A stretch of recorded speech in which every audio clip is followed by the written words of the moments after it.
CJ, your prompt is trams. Yes. Here we go. 3, 2, 1. Listen, I'm always impressed by like Europe's transportation systems. Pretty much in any country, like puts ours to shame no matter where you are. But my God, Zurich, Switzerland, the best public transportation I think I've come across yet. Trams are so nice. It's like an honor system. No one checks for tickets or anything too. Whoa. Hey, hold on one second. Hey, welcome to the Overtalking Podcast with your hosts, Ken and CJ. Say hi, CJ. I am sick. Oh, but you're also back. Welcome back. I'm back. Yeah, you were in Zurich and other places. I was in Krakow, Poland, and then Budapest, Hungary, and then Zurich, Switzerland. Nice. And this was your honeymoon, technically, right? Technically. So, yes, this was... Here's the thing. Emily and I take a yearly trip regardless. Right. On this trip, that is technically our honeymoon because it's the trip that came after our wedding. Both of us, while we were walking around on this trip, were like, yeah, I'm pretty sure our honeymoon was in February after we got engaged because we went to Hawaii. Like that feels like... That's the honeymoon. That was like our engagement honeymoon. A month after we got engaged, we went to Hawaii. That feels like a honeymoon. This was like, we would have done this anyways. Yeah. But it was a blast. No, that makes sense. Lots of good food. Zurich is, we kind of went opposite where Zurich is super expensive. Even, funny story, even going through TSA, I had to do the hand swab thing, or their version of TSA, whatever it is. Okay. In Zurich, our flight home. And as we were waiting for my results, the guy was just kind of making chit chat with me. He was like, oh, have you ever, first time in Switzerland? I was like, yeah. I think he said something else, but then he lowered his voice and was like, expensive. Like even he recognizes like it's very expensive there. I was like, yeah, but it was worth it. I had a good time. Like, yeah. So like even they know. I thought when he lowered his voice, he was going to ask, so when was the last time you fired a firearm? Just trying to catch you. A woman behind us did have like a knife in her backpack that got pulled aside. Oh my God. It's like, what the hell? Yeah, you can't bring that on your carry-on. How do people still Jesus not like? Christ. But the way the U.S. dollar works in Poland, you are like royalty. The dollar goes a very long way. Okay. So it was kind of like Krakow we felt like royalty and we're like treating ourselves to stuff. Budapest was like a tiny bit cheaper than maybe stuff here. And then Zurich was like very expensive. Like double expensive than here, or like how expensive? One time we went and got lunch, and I think we each ordered like a sandwich and a drink, and it was like $40. Yeah. Well, okay. I mean, yeah, that's a lot, but it's not crazy. But yeah, that is a lot. It wasn't a sit-down place. Like, there's not like you go to a counter, you order a sandwich and a drink, and then they like kind of a lot, tell you when it's ready, and you go and grab it. Yeah. So that was like, oh, okay, yeah. Whereas in Krakow, our most expensive dinner for two was like $33. And ironically, that was like one of the worst meals we had. All of like our favorite meals there were like, came out at, like $22 or something like that. That's awesome. Yeah. So that was always really fun that we were like, yeah, let's get an appetizer. Yeah, sure. Let's split another side. Like whatever. Right. It's an extra $3 or something. Around. Yeah. So that was kind of fun. But then, yeah, rude awakening in Zurich.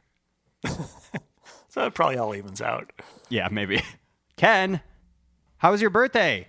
So good. Ran a 5K in the morning. Woke up bright and early to go run a 5K. What time are we talking? How early? Well, I mean, it's not that early. I usually sleep in, so it's like it was like 6. But that's early. It was my birthday. I wanted to sleep in, but anyway, there was a 5K that got rescheduled to my birthday, and I was like, all right, let's do it. We paid for it. And it was I've done this before, but running through a corn maze 5K. Oh, fun. So near us, there's the world's largest corn maze, Richardson's corn maze. And apparently every year they host a 5K. They like rope off a route through that corn maze that you follow. So you don't get lost. But Yeah, so you don't get lost. But yeah, did good. Ran the whole time, which was really my goal, and I had barely trained before it because I'm so busy with other things. Yeah. So it worked out good. We were treating this as like our prep for the turkey trot we do every year. Nice. And then played some video games, watched some horror movies, and Hell then went yeah. out to dinner with my family. So Where'd you go? good day. What'd you have? We went to Bob Chin's, and I Okay. got crab carbonara. Ooh, It's fancy. really good. Yeah. God, I'm so hungry. My stomach is growling because thinking about that, and also it's dinner time and I'm starving. But yeah, it's really good. What was the best thing you had on your trip? That's a great question. We seriously, I think we had like maybe one mediocre meal. We were really lucking out with like food. The pierogies in Poland were obviously incredible. That's one of their like staples. Was the best thing like the bath water that got in your mouth at that one place you were telling me about off the air? Yeah. Yeah, before we started, so yeah, we went to 2 thermal baths in Budapest. One of them was disgusting, and the other was actually amazing. I did one of those. Okay, so because you asked and brought it up, they had saunas, but not a sauna, but they have steam rooms, which is basically a sauna, except it's like over 100% humidity in there. You can't see more than like 2 feet in front of you. Cool. So, and then they had these tiny cold plunge pools. So twice I went into the steam room. The first time, your body immediately is like in shock because you're like, it's so hot. You have to too remind wet in yourself. here. Yeah. You're like, my body is just immediately is like, get out of here. What are you doing? This is Like awful. breathing that in is probably, let It's- alone like a weird feeling. It is, yeah. I was fully like open mouth breathing to try to Yeah. get like the most air inside my lungs. I think the first time I maybe lasted 30 seconds, and then the second time I knew what to expect in maybe a full minute. Like that's how it was. It's so hot in there. Are you expected to be able to like breathe normally in there? Or is it like really like you can only spend a certain amount of time in here because you're not getting enough oxygen? I think you can spend at least several minutes, if not longer. There's people that, yeah, we're definitely, they're just like fully sitting in there, hanging out. But then so you get out of the steam room and immediately go into this cold plunge pool. So you're shocking your system going from like super hot to freezing cold. And Nice. that I got out and your heart rate immediately spikes. And I even said to Emily, I was like, it feels like I just ran a 5K because like my body is like, and then I dipped back into a thermal bath. So I went from like super hot to super cold to like nice and warm. And then your body gets all like tingly. It was after the first time, then the second time I knew what to expect. And then it just felt like good. But yeah, it's quite a weird feeling, but highly recommend it. Yeah, I want to go to baths. There's that air baths in Chicago somewhere. Yeah. That I keep hearing about. Yeah. Emily's check it been, she went to that as part of her like bachelorette party and really enjoyed it. Oh, cool. Yeah. So we might try to do that here as well. Is it because you didn't allow strippers, so she went to a place where people were already stripped down? Is that how that worked? You know, I don't know, because she went off and did her own thing. I had like a combined one where she was there, but you know, who's to say? Okay. Well, I've loved chatting with you, but we got to talk about TV shows and movies. That's what people tune in for. So, I know you're really excited to talk to us about some. well, so spoiler alert, we recorded most of the October episodes ahead of time. So I have now watched a ton of horror movies throughout the month of October, and I've picked my top 2 to talk about. And by a ton, like literally 30, right? Like 31 movies. Yeah. So Meg and I try to do like 31 nights of horror for the whole month of October, but we never actually end up watching a horror movie a night because that's just unrealistic. But we watched a lot. We watched probably at least 20. So it's been a lot. And you've watched one movie on a plane? Yep. So this will be interesting.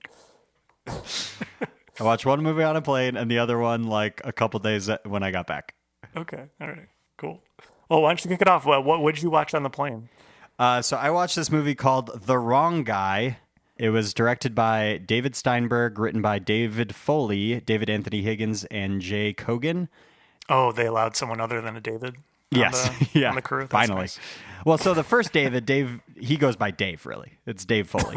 Does that name sound familiar to you at all?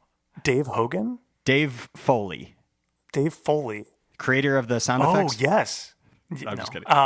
Dave Foley, he's not a DJ, is he? No. No, Dave Foley. Hold on, I can get there. Dave Foley of the Dave Foley 5. No, I don't think I know who it is. I kind of want to can I just show you a picture or something like that without giving away? I just want to see if you even recognize him. Okay. I would know him from the way he looks. I just want to see if this guy looks at all familiar to you. Is it Smeagol? I mean, okay, he's older in this picture. No. No, I don't know who that is. Okay. He is a comedian. He's another very funny Canadian from the seminal comedy group Kids in the Hall. Does that ring a bell? Yeah, I've heard of that. Okay, you've heard of that. How about News Radio? Do you remember that show? No. Okay. No, I don't that was know kind of more of our parents' show, I think. That was when we were pretty young. Anyway. That guy looks pretty old. Yeah. Well, yeah, he's old now. Yeah. So he stars in it too. He was one of the writers, but he's the main star of the movie. What year did this movie come out? I did not write that down. Let's see. You said he's old it's pretty now, old. So 1997. okay, so this is an older movie. Gotcha. Yes. Yeah. Okay. So plot is after Dave Foley's boss is murdered, Nelson, that's the character's name, is on the run for fear of prosecution. He hides out in a small town to avoid the police, which should be pretty easy because they know he didn't do it and they aren't looking for him. That's great. Okay, Yeah. cool.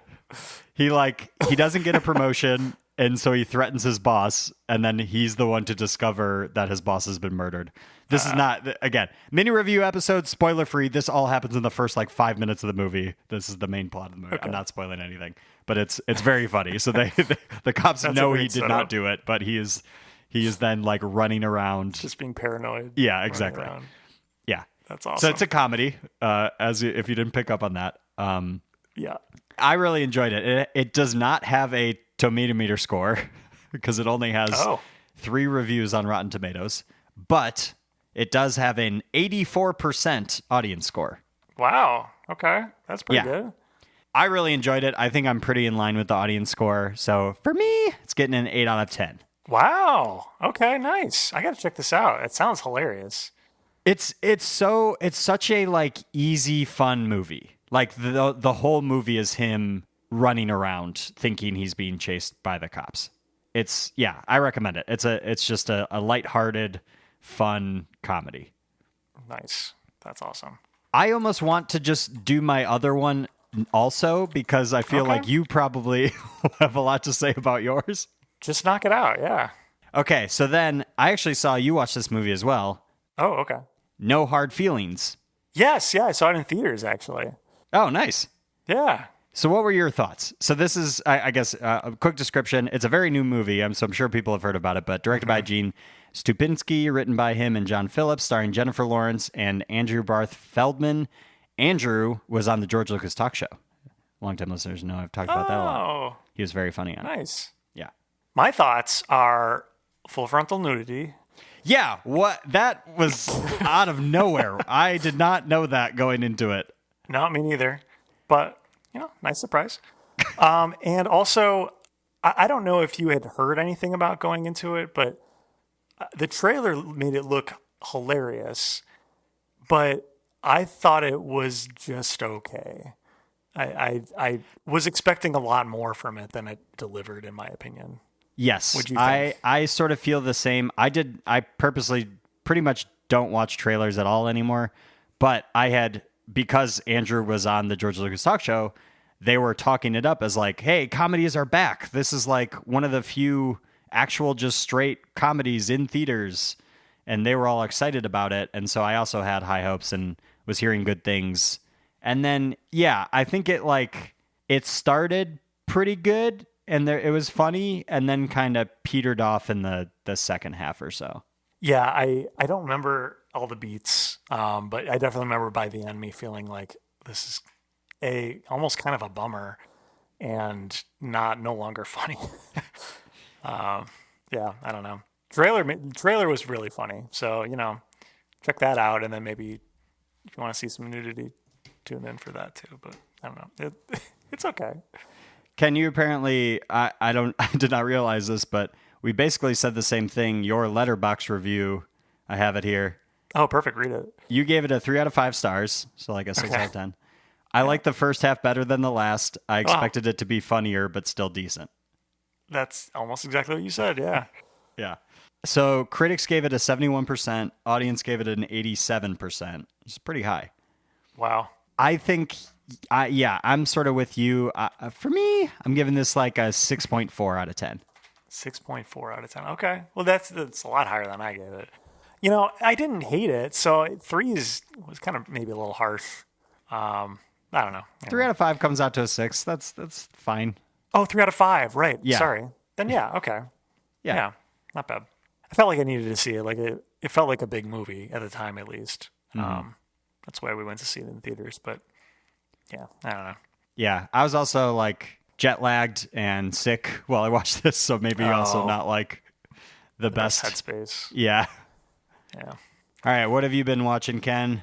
All right. Time for some stuff you're not going to care about, but let's see if I can try to convince you. But probably not, because, man, I picked 2 foreign language horror movies. So, subtitles and horror, I know, are just not going to get you. But, yeah. Yeah, I mean, a lot of what I watched in October was like normal stuff. And I have a couple of just honorable mentions at the end that will probably appeal to more people than these 2 movies will. But if for some reason I have somehow amassed a cult following of people who want to learn about lesser known horror movies, especially of Spanish language origin, then, here you go. So I'll try to keep it somewhat brief. But the first movie is a movie I've had on my list for a while because it was the highest rated movie in 2020 on Letterboxd. Whoa. Even though it had not really been released to American audiences yet. I don't know. I think someone may have screwed with the metrics initially, but it is a very good movie. And so I couldn't watch it anywhere. And finally, it's out now with subtitles in English. So I checked it out. It's History of the Occult, 2020's History of the Occult.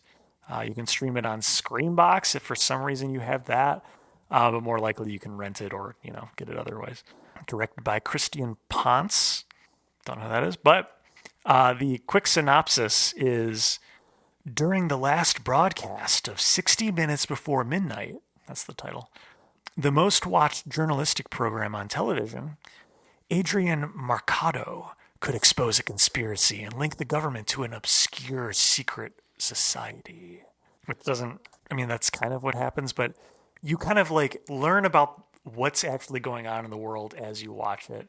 And for me to say more would unfortunately be spoilery, but yeah, there's weird stuff going on. It's the last broadcast of this popular show, and the crew who puts it on are watching it happen live and are trying to expose what's going on with reality. If that's kind of a hint at what's like how crazy it gets. It's not really gory or anything like that, but it's not even really scary either. I'd say it's just like kind of mind bending. So anyway, I really liked it. It was really original, and I don't know really what more to say about it, but it doesn't have any Rotten Tomatoes reviews. So. But it's highly ranked on Letterboxd. So that's It's also on Tubi. It's on Tubi? Oh yeah, if you want to watch it with commercials, you can check it out on Tubi. Wouldn't recommend that. I don't like Tubi. I don't like anything that makes you watch commercials, like especially for a movie. It's brutal. Yeah, it kind of takes you out of it. Yeah. Any questions or any other things you want to know about that?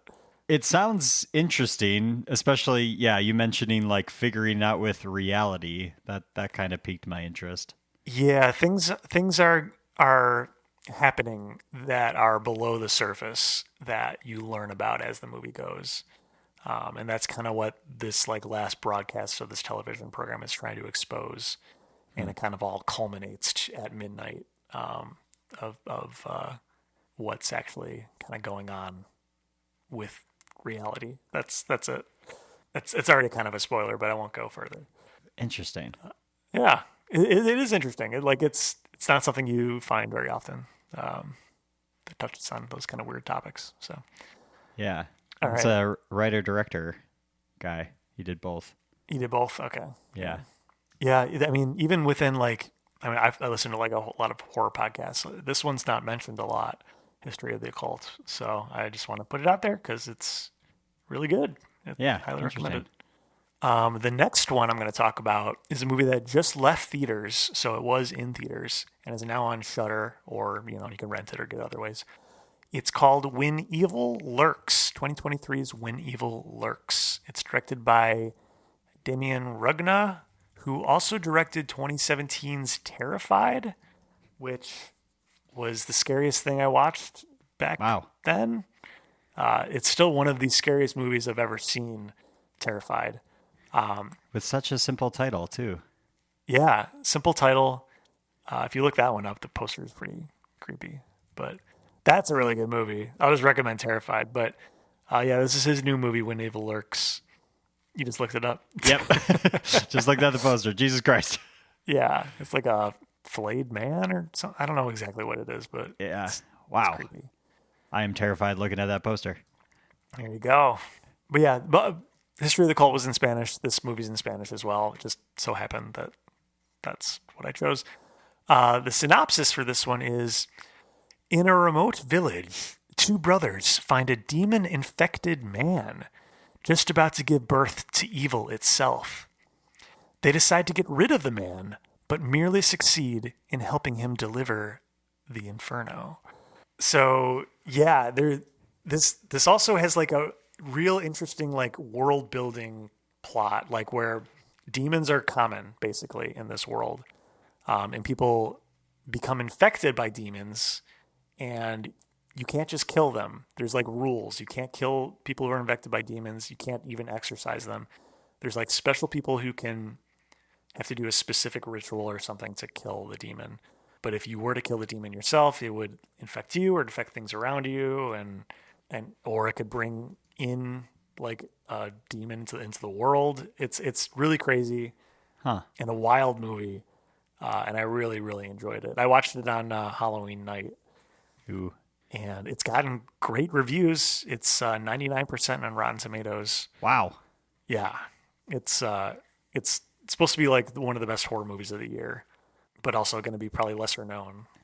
I like a movie like that that lays out sort of the rules of the world you're living in the movie. Yeah, they at one point literally list there's like 7 rules or something that what to do when you're around someone who's infected by a demon. Yeah. It's really interesting. I like that. Instead of just assuming it's like normal everyday life. It's like, no, this is a thing. They exist. Right. Everyone knows. Mm-hmm. Yeah, they said like early on in the movie, they say like, oh yeah, churches are no more because hell yeah, apparently nothing to do with God anymore. It's all just demons are around. I'll circle back to what my rating is for History of the Cult because I totally skipped that. But I gave When Evil Lurks 4 stars because it could have probably been scarier, but I thought it was really original and good. And I want there to be a sequel. Like I feel there could be more done in this world because it's really unique and interesting. When Evil Lurks Again. That's right, When Evil Lurks Again. So I guess that would be out of 10, 8 out of 10. And circling back to History of the Occult, loved this movie. Really cool. Really, really cool movie. I gave this 4.5 stars, so 9 out of 10 for this. Woo. This is a really cool, fun movie. Nice. Oh, Ken, speaking of movies, do you recognize this shirt? The shirt I'm wearing? This is one of the Mandy shirts I got. Oh, cool. That's awesome. That's right, listeners. One of. I have 2 Mandy shirts. What's the other one? I feel like you sent me a picture. I saw something of it. It looks like, I can only describe it as like metal band font. Okay. Like a lot of squiggles and it's also like a baseball tee, but it's red sleeves and a black shirt. Okay. I was gonna say that shirt needs to be more blood soaked. I feel like. Listeners, if you don't know what we're talking about, Mandy is one of the best Nicolas Cage movies out there. Go check it out. That's right. Yeah. Watch it at night. Turn up the volume. Yeah. Good movie. how long ago we did that, right? Oh, we did that. We did with Danny. Yeah. Episode 69. Nice. Is it really? That's great. It is. Wow, it was that long ago too. It was that long ago. 2018. Wow. We're old. I have a quick honorable mentions section, if I may. Sure. Again, they're all horror movies, but really, really quick. Watch The Crow. Have you ever seen The Crow? Is that the movie where like the guy dies in real life because of a mishap? Yeah. Yes. Main actor died filming it, but they still completed the movie, and he's in it. Really good movie too. But yeah, made all that more creepy. I've not seen it. There's a Roswell Kid lyric about The Crow, but that's my reference point. Okay. Go check it out. This was mentioned on the podcast before, but the Scooby-Doo Project, Oh, yeah. which is a spoof on the Blair Witch Project. I watched it. It's on YouTube. Really funny. Awesome. Especially if you've seen the Blair Witch Project. It's quick. Yeah, I would highly recommend you check it out. Okay. I will definitely watch that. Yeah. Yeah, you would like it. They really nailed the style for the Yes. 3 seconds I watched. Like, it's really good. It's like shot in the real world, but then they like put in the cartoon characters somehow, and it's awesome. Yeah. And then one of the most fun things I did in October was Meg and I went to the Music Box Theater, not for the Music Box of Horrors, but separately, for a showing of The Tingler, which is a William Castle older movie with Vincent Price. Black and white. I had never seen it before, Meg had, but this is one of those movies where they do like additional things in the theater. So it was presented, quote unquote, in percepto, which basically meant that they hired a bunch of actors to do like live acting stuff in the theater at certain moments during the movie. Whoa. And at one point they had like the Tingler is like a weird monster thing. So that's not a spoiler, but they had like a big Tingler on the ceiling. And at one point it flew across the whole theater. And it was really cool and really funny. And that experience was amazing. Yeah. That sounds awesome. Yeah. Yeah. That was a cool, like once in a lifetime. Cause I'm sure they are never going to do that again, but it was really awesome. But the movie was good too. So speaking of the Music Box, I did see they are doing even more screenings of The Room, Tommy Wiseau's, if I'm pronouncing that correctly.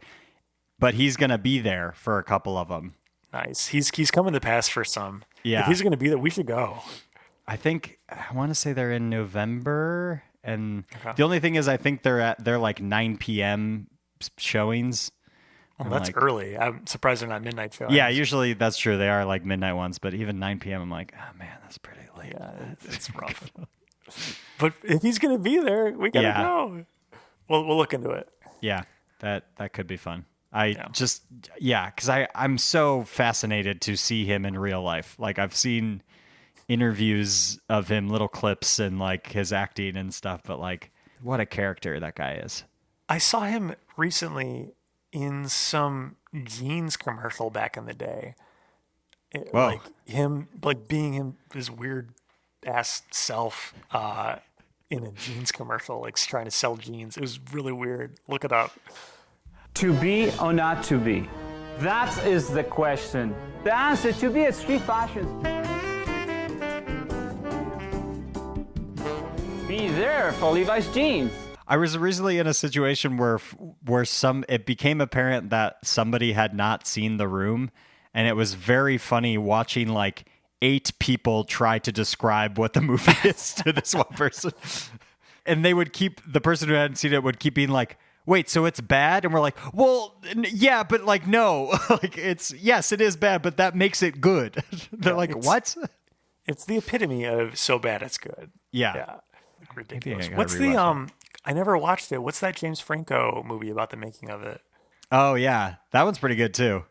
Yeah. I need to watch that. Yeah, you should. I forget what it's called. The Disaster Artist. That's it. Yeah, you should watch that. Okay. That's got a 91% on Rotten Tomatoes. Nice. Almost as good as When Evil Lurks. Almost. Must be a pretty good movie. That's the new bar, huh? Apparently, yeah. Did you get a new oven yet? No. Yeah, I guess if people want to know where the kitchen's at, All the cabinets are installed. We're getting appliances next week, although we're not installing the appliances. We're just getting them delivered. And then next week, countertops are being measured. And then hopefully 2 to 3 weeks after that, everything can be in and usable. So it's coming together. It's really close. Like things are coming together. I'm excited.